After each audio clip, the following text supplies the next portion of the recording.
Welcome in gamers, Colorbyte here, and I've got a very stylish build that I've been running for a couple of weeks that I thought I'd share with you.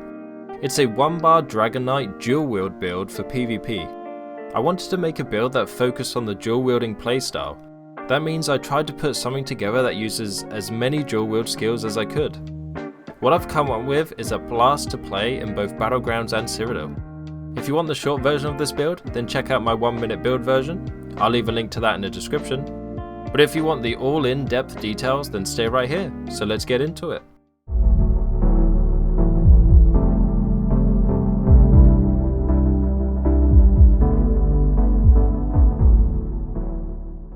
Okay, here we go. Here's our 1-bar dual wield Dragonknight. First of all, we'll get into the stats. Now, a lot of the gear we're wearing are going to mess with these numbers a lot, but we'll show them anyway just so you get an idea.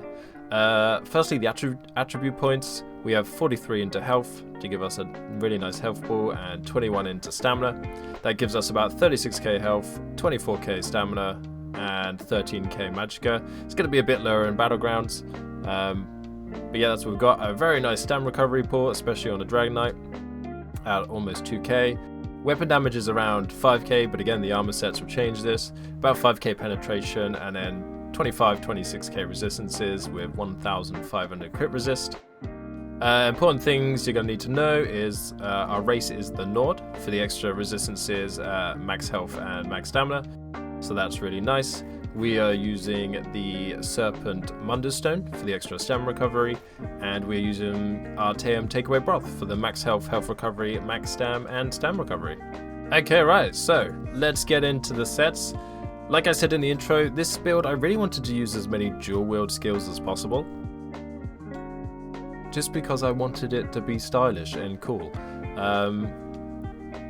So yeah, the sets we are using represent that. So of course, the first one we're using is Oakensole. This is a 1-bar build. If you don't know what this does, it gives you a whole host of buffs, like Minor Berserk, Minor Courage, Major Brutality, Major Sorcery, Major Prophecy, Major Savagery, Minor Force, Protection, Major Resolve, Minor Mending, Minor Fortitude, Intellect, Endurance, Heroism, Slayer, Aegis, and Empower. Some of them are your PvE buffs, but most of them are very helpful in PvP. But you can only use 1 bar, so you can't bar swap. Makes the build simpler, makes it easier to play, less to worry about, but you get all the buffs that you would usually have on your back bar to buff you. So we have this with a swift trait and a weapon damage enchant. Now the first set we are using, the first 5-piece set we're using is Sword Dancer. That's a pretty obvious one. It gives you crit chance, max stamina, weapon and spell damage, and then a huge amount of weapon and spell damage to your dual wield abilities. So because we're using a lot of dual wield, that's just a constant buff to all of those skills. In fact, every damaging skill we have on this build is a dual wield skill. And of course, because it's only on the dual wield abilities, it doesn't show up on your stat sheet, which is why it might seem a bit low. So we have this on 2 swords, the necklace, the other ring, which isn't taken up by the Oakensole, and then 1 body piece. We've gone for the shoulder. So that's really nice. Just gives us a flat damage boost on every damaging skill we have. So that's awesome. And then paired with that, we are using Ancient Dragon Guard, which gives us max health, weapon and spell damage, crit chance, and then adds 300 weapon and spell damage while your health is above 50%, but then adds physical and spell resistance when your health is below 50%. So we have this on the helmet, and then, well, the rest of the body pieces, pretty much we have it on helmet, arms, legs, feet, and belt. So now this is really nice because when we're doing fine, when we've got a lot of health, we get an extra 300 weapon and spell damage on top of the 600 we already get from this. So that's just constant 900 weapon and spell damage. So we're going to be hitting hard. And then when we get in trouble, below 50% health, then it makes us more tanky, so we have more time to heal or, do whatever we need to get out of the situation that we're in. So yeah, those 2 5 pieces together really work well. They really suit this playstyle. And then we have 1 slot left. So we put a heavy chest of the trainee, can't go wrong. Stick it on reinforced, just extra health and way more armor. So in terms of weights and traits, because Ancient Dragon Guard is a craftable set, you can pretty much do what you want. But I've gone for 3 heavy, on the big pieces, on the legs, chest, and helmet. And then we've gone 3 medium, 1 medium on the sword dancer, and then medium on 2 more small pieces, and then a light on the tiny belt. So that gives us a good balance. Yes, and then in terms of traits for the weapons, we have 2 sharpened for the extra penetration, and then we have 2 stam recovery for the jewelry, and then the 1 damage on the Oaken Soul as well.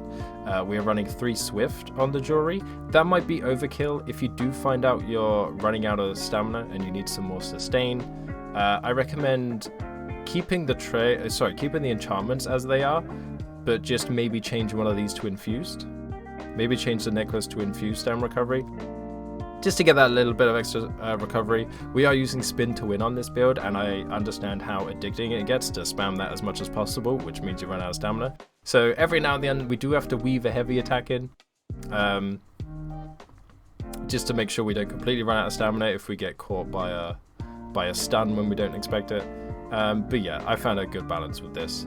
And then we have a disease and a poison enchant on the weapons, but I haven't experimented with it yet, but I think I might try escapist poisons, because we don't have a stun in this build. We'll talk about the skills soon, but we don't have a stun. So I was thinking about running these. Because poisons are applied to 20% of the time on light attacks, heavy attacks, or weapon abilities, we have a lot of those. We have a lot of weapon abilities, and we light and heavy attack a lot. So this will be proccing a lot, and the stun might be nice, and it drains health and gives you more stamina as well. So these might be nice poisons to have. So yeah, that's the gear. 5-piece sword dancer on the weapons, 2 jewelry, and a body piece. Ancient Dragon Guard on 5 body pieces, and then 1 trainee and the Oaken Soul. So yeah, with this setup, there's no need to. You don't need to proc anything. You don't need to meet any conditions. You just kind of get the buff at all times, or you get a bit of defense when you're below 50% health. So there's no worrying about anything. It's super easy to play, which means you could just focus on taking down your opponents. Speaking of which, let's talk about the skills. Only 1 bar, so nothing much to worry about, and mostly dual wield skills. So the first one we're going for is Whirling Blades, spin to win. I'm sure you all know what this does. You get spin around, hit everybody in the area within 6 meters, deal huge damage, and then double damage to enemies with less than 50% health. So that's your main spammable, that's your execution. It's great to have. I've gone for Quick Cloak. This gives major evasion, reducing damage from area attacks by 20%. I think major evasion might be one of the most underrated buffs in PvP. 20% reduced damage from area attacks is huge. That includes cone attacks like Dawnbreaker and things like that. So 20% less damage from those is super nice to have, and it lasts for 28 seconds, so it's a huge amount of time. And then it does damage every 2 seconds. Not a huge amount of damage, but you know, it's there, it's nice. But the main reason we use it is for major expedition. So you move 30% faster for 4 seconds. So you can run around all over the battlefield, get line of sight, hide behind things. It's great fun, especially with the swift jewelry. And then we're going Rending Slashes. This slices an enemy with both weapons, causing deep lacerations, dealing bleed damage with each weapon, and then causing them to bleed over the next 20 seconds. And then enemies hit by the initial hit are affected with hemorrhaging, which is really nice. And then it reduces their movement speed. So you're reducing their movement speed, increasing your movement speed, so you can run rings around them. So yeah, with the dot from this, and then we're spinning, you can't go wrong. And then we have a heal in Resolving Vigor. Heals 21,000 health over 5 seconds, and also increases our resistances. That's really nice to have. And what I like to do is I like to have a stamina heal and a magic heal. So if I'm in panic mode and I'm about to die, but I'm out of magicka, then I can spam this. Or if I'm in panic mode and about to die and I'm out of stamina, then I can spam Coagulating Blood, which is a huge heal, increasing up to 50% based on your missing health, and gains Major Fortitude, increasing your health recovery. That's not that great in PvP because it's all halved anyway.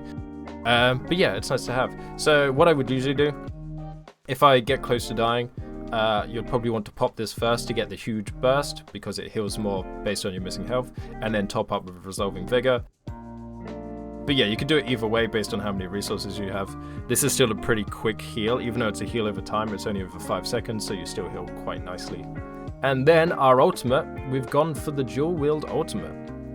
We're going for Rend. This is the Morph of Lacerate. Slash enemies in front of you, causing them to bleed for a huge 53,000 bleed damage over 16 seconds, and then heals you for 60% of the damage done. So this is an area of affected attack, so it can hit multiple people at once, which is why I might try them poisons to try and stun people and then hit multiple people at once. But does a huge damage over time, with the damage over time of this, and then you're spinning and doing the double damage if they're under 50% health. People can't take that pressure, you know, they just die. They can't handle it. So yeah, it's and because that's, you know, that's buffed through the roof with Sword Dancers and with Ancient Dragon Guard, you know, you can't go wrong. I've tried a few different ultimates. This one I definitely found the best though. So there you go, there's the skills, nice and easy to remember. Nothing really much you gotta do, you just, you know, you buff up. There's somebody around here I can kill. This poor Nyx Hound.